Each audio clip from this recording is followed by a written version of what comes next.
Hi, and welcome to All Things Brownsville. Today we have Joe Kenney, restaurateur, business owner, dishwasher. That's right, head dishwasher. Head dishwasher, that's the best title. Mm-hmm. So you're the owner of Cobbleheads, right? Yes. And so we're going to talk a little bit about the backstory behind Cobbleheads. Mm-hmm. One thing we're really excited about is talk about what is possible as a business owner on the Resaca. Mm-hmm. Talk a little bit about the background of Sombrero Fest and that huge sombrero that you have on your restaurant. Okay. And also talk about, maybe some advice for people who are thinking about starting their own business. Mm-hmm. Some reflections that you can share with us about that.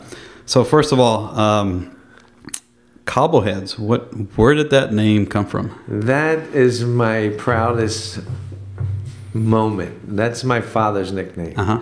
And that keeps the love in my place, because every time I go to work and look up, I'm reminded of my father. Yeah. When he was a little boy, he used to hop trolley cars to get from one place to another. And one day he fell off and bounced off the cobblestone streets in Philadelphia, South Philadelphia. Yeah. And hence his buddies ran up to look and see if he was okay. And here he had a big smile on his face. Yeah. So they figured this kid's got a hard head, and hence the nickname Cobblehead came about. So he hit his head on the cobblestones. Yeah, cobblestone streets. And friends being great friends. Yeah. Call him Cobblehead. Yeah, nickname. So that embarrassing moment you immortalized forever by naming your restaurant Cobblehead. Yes, yes. And that little boy, he used to call me Cobblehead, and it stuck with us, and all his friends and all my uncles called him that. Yeah. And he was a great guy and a funny man, and everybody loved to be around him. I said, well, what better place? And I said, that's the name, and it has a nice ring to it. I agree, Cobbleheads. And now that I know the backstory, it's kind of like the inside joke that everyone in Brownsville knows, right? And something the tourists get to kind of experience. So the other topic that we were going to talk about, the city we're moving forward on doing the Resaca Restoration. We're doing Cemetery Resaca. That's been dredged out, so it's actually deeper. It's a healthier Resaca, and we're looking at the park area right next to it. And we're trying to figure out, how can we create a great public space for the citizens to be able to kind of engage with and enjoy. But you kind of have a neat thing there with your Resaca as far as, well, this is how a business owner can engage it. And you kind of have some great ideas about, how to use the Resaca. So, I was driving by the other day, I saw the sign, Kayak races. Let's talk about that. Well, it's we have to always do something different to compete in this market. And the wonderful thing, I'm lucky enough to be on a Resaca. When I first bought the building for Cobbleheads, the Resacas was fully covered with algae, and you couldn't even see the water. Yeah, that was 18 years ago. The city manager got involved. I started building there, and then they came in and they started cleaning up the Resaca. Awesome. And right before I opened, they finally had it all clean where you can actually see the whole body of water. There is water down there. There is water, and it was like if you build it, they would come. There you go. Of thing, and we did, and the Resacas, over the years, we looked and we had paddle boats out there and for guests to come on the weekends. And now, since they're dredging, we got to get more involved. And so we built a bigger dock. We added an outdoor bar, and we're talking to kayak owners from the island to come and bring their wares during the off season. And we'd like to see them, the Resacas being used by kayaks going up and down the Resacas, outdoor events, paddle boats, bicycles that can go across water. There's many things you can do with them, and we're intending to look into that. So the kayak race is coming up, and it's part of Sombrero Fest. Yeah, Sombrero Festival approached me after we ran it a couple of times, and it's been a big success. It's a big draw. Everybody dresses up in sombreros during Charity Days. We also do one during Cinco de Mayo called hippie kayak races, and they dress up in big afros and colorful shirts. So do you have to wear a sombrero when you're kayaking this time? For this time you do. It is a floating device, so it's okay, right? Yes, but it kind of holds them back in that when they're kayaking, and they got that wind resistance. Yes, exactly. But it makes it fun. It gets people in the spirit. Here he comes. Charity Days is in another couple of weeks. Sombrero Festival's coming. Mr. Amigo. So it's Brownsville loves a party.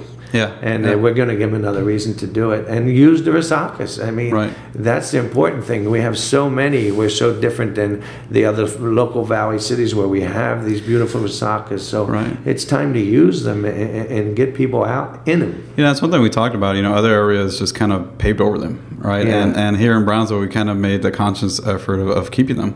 But as we said on Cemetery Resaca, it's kind of a great public space. But here, you have a lot of business owners around this Resaca here. You know, I'm sure that you guys talk about, well, what is possible here about really creating this a true destination, whether it's for you know, tourists that come down, but even for local folks, about, you know, maybe even, you know, we had talked about earlier, maybe like a boardwalk or something where, you know, people can visit all these different spots and kind of really make, you know, an evening of it, right? I mean, what's your reaction to something like that? As a business owner, we would love it. I mean, we would throw our hands up and hooray, because it ties different businesses together. It makes a walking space that can turn into a birding area for when we have great birds and different times of the year. I've watched different fowl and different species come through every year. We watch it happen, and it would be nice to have people be able to walk around, stop in for lunch, keep going, you know, and seeing people with, you know, binoculars while the kayakers gently rolling down the street. There you go, or race, or race. Sombrero, yes, all right. It's almost like a regatta, right? Yes. But they're kayaks. It's fun, and we, you know, but.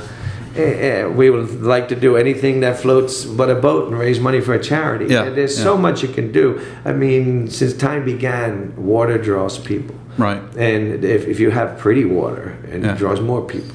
So there's another thing, having art walks along the banks of the Resaca. There's so many great artists down here. But you just need that infrastructure, that environment. That so for a business owner, it could really, you can see how it helps you connect to the community. And just something unique. More money in a till, more sales taxes back to the city. So I don't know if you know this, but you have a giant sombrero on your restaurant. Have you seen it there? Well, I built it. There you go. What size is that sucker? That's about 15 feet across and 8 foot high in the center.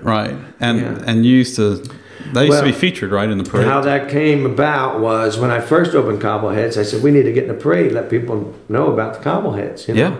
And what better way than Charity Days Parade? I mean, there's thousands and upon thousands of people. So I was a welder, pipe fitter by trade when I first got here, so I still had the skills, and I made one, then I made two, I made 8 of them. And I had my waiters get inside, and we had handles and straps, and we called ourselves the Dancing Sombreros. There you go. And here comes 8 sombreros, all different colors, with just feet showing, and we did skits to great, you know, great old Mexican norteño songs, and then we would throw in like Land of a Thousand Dances and do the mashed potato or the alligator, and we would do a whole skit. And all coordinated, all synchronized. And my neighbors thought I was crazy, mind you, when we're out in the middle of my, in front of my house. And I bet you the aerial view of that was great. So, you know, sombreros. Yeah, we have wonderful bitches and video of it. And then after the parade, we would go over to the Sombrero Festival and do a skit in front of their main stage. So you made 8. There's 1 left.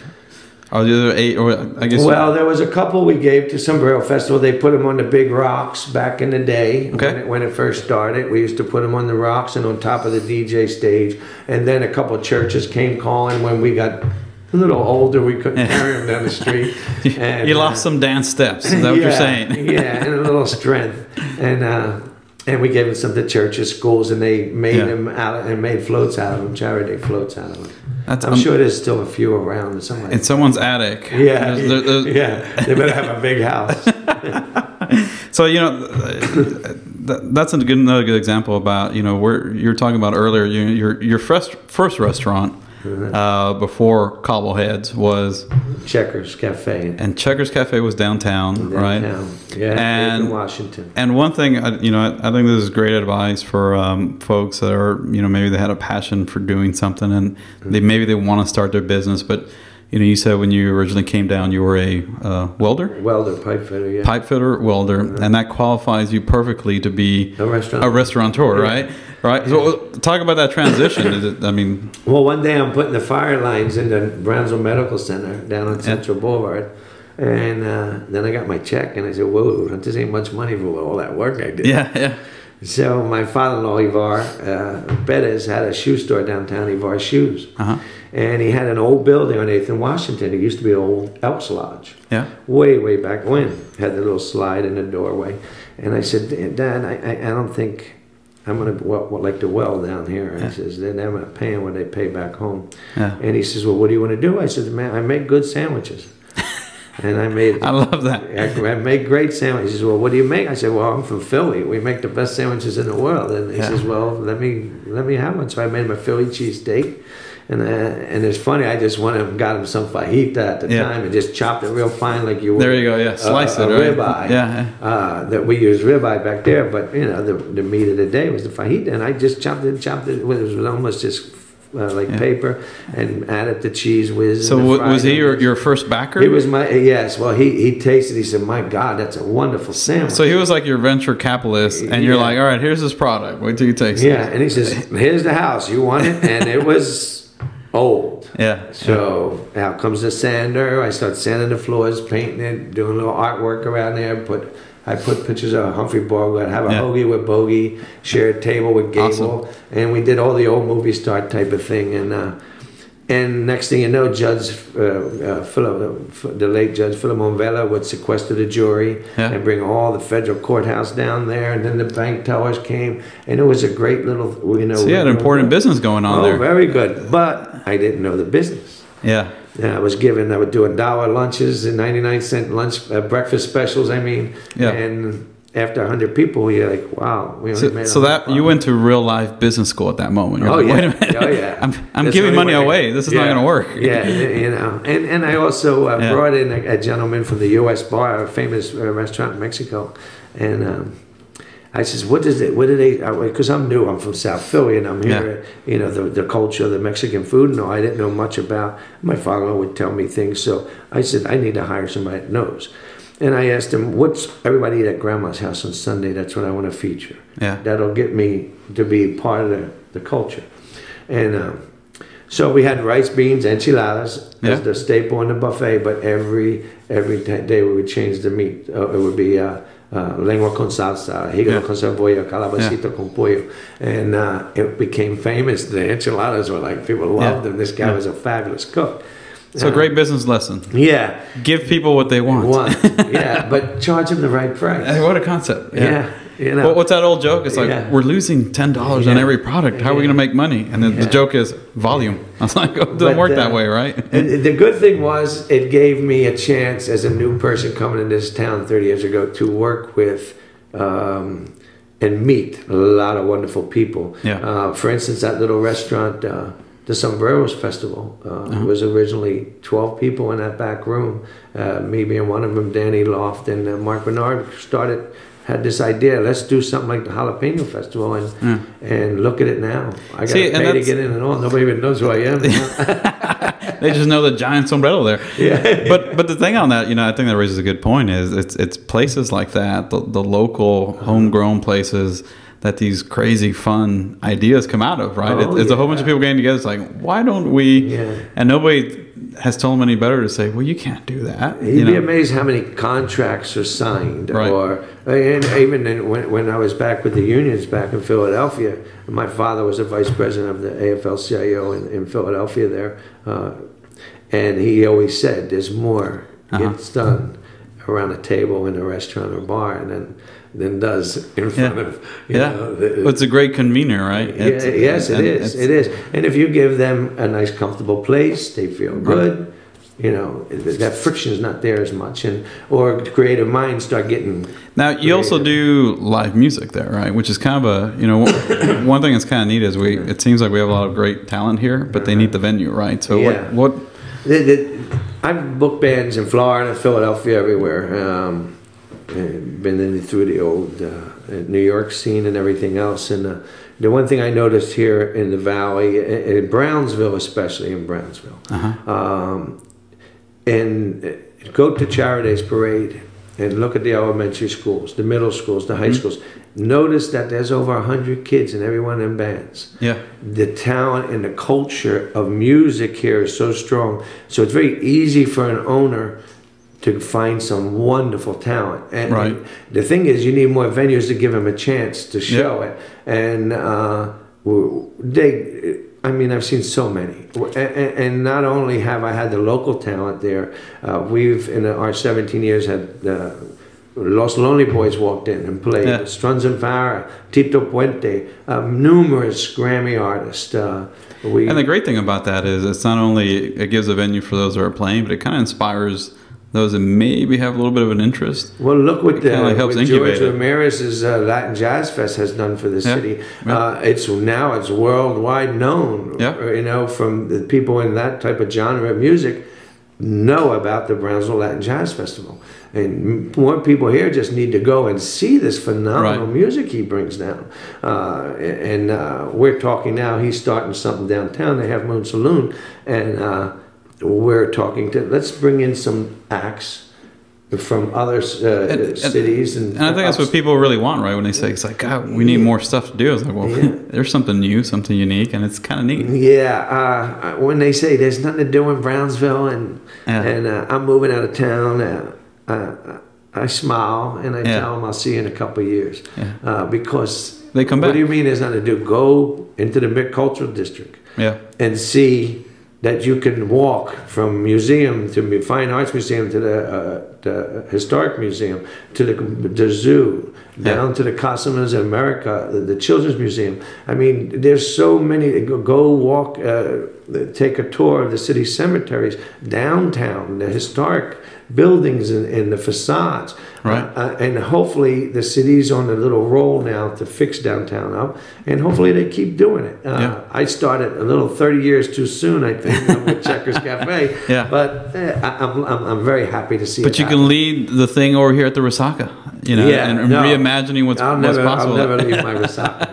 I love to look at water, and so does everybody else, and that's what Brownsville has to offer. And the best thing, what's happening now with these Resacas is wonderful. We got to clean them up, keep them clean, put more bird feeders out there, have more boat races, and I agree. Have people going out and fishing them. I mean, we have people along the banks and little children coming and, can I fish? Yes, fish. You know, and the biggest thing, that's kind of what people were saying, is having amenities like that. That's what brings the community together. That's where everyone sees everybody. And that's kind of what makes the real fabric of our community even stronger, is those interactions and those opportunities, which... We lost a wonderful leader, David Mendez, recently. What he did with kid fishing in Los Pueblos. I mean, look at the people. 3,000, almost 4,000 kids they're giving fishing poles to. And they come out, you can see... If you give them something to do on these Resacas, you can sell it. They'll come out. Our kayak races, we're going to have a big crowd. So there's a hunger for this in the community. Yes, there is. And you're ready to feed them. You just got, exactly. Yes. Joe, thanks so much. Appreciate you taking time to join us here today. You're welcome. Thank you, guys.